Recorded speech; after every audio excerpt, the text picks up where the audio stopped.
Rob, here we are. So glad to be connected with you, my friend. Love all the stuff you have going on. It's been amazing just chatting with you and being connected with you. And here on Reinvention Daily, everyone's favorite question right now: how have you reinvented your business right now?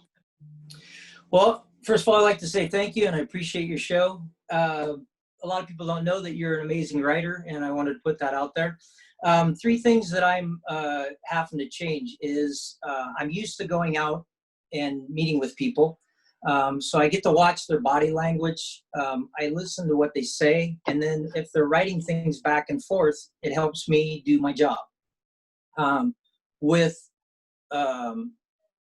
this virus that came out, I lost body language. I don't get to see that other than just from someone's chest up. So I can't see if they're folding their hands, if they're pointing their feet at me, if their body's telling me one thing, but they're saying another. So for me, one of the biggest challenges I have is to start hearing more of what somebody's saying through the conversations that I have. Now I've gotten to where I can, I've kind of upped my senses. So now that I've done that, I'm more receptive to what somebody's saying through those two things, in writing and in what they're saying. So That's powerful. I really, really enjoy that. And body language is huge, you're right? It's something we can read in person. It's something that we can see in person, we can feel in person. And now we have this medium, right. this screen in front of us. And I know also, Rob, you do a lot with mentoring in your business. And it's one thing that I wanted to really ask you is how should we reinvent the way we think about mentoring as we move out of this? Well, one of the biggest concerns that I have is that all the things that we hold in such high regard, our houses, our cars, everything that everyone else has seen.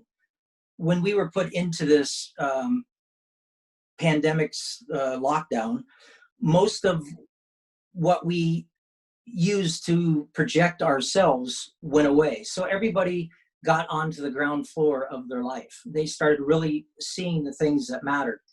And the biggest issue is that I see coming in the future is it's like a car accident. You get in a car accident, it's for the particular time, it doesn't hit you until maybe later. And when people start going out and they start getting to the new normal out there, all of those things are going to come flooding back in, and they're going to have a fight within themselves. And that fight is going to be, do I wear the mask of all of my stuff and where I've developed relationships by presenting this stuff that I own that makes you who you are in a bad way, and then that going back to when they're in the lockdown, when they're on the ground floor, those two things are going to fight themselves, and there's going to be a lot of people that are going to be having emotional issues. They're going back to their jobs, or going back to normal, but they felt something within this lockdown that they didn't really pay attention to all that much before. So I think that's going to become a really, really hard thing for people to start dealing with.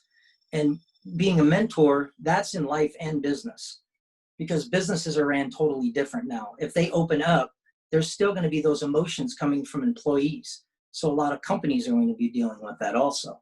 So I think as a mentor, I'm going to be seeing a lot of people that are going to be coming forward that are not going to know how to deal with that. And so for myself, I'm preparing for those issues more on a ground level to deal with what they do for a living, and or if they own a business.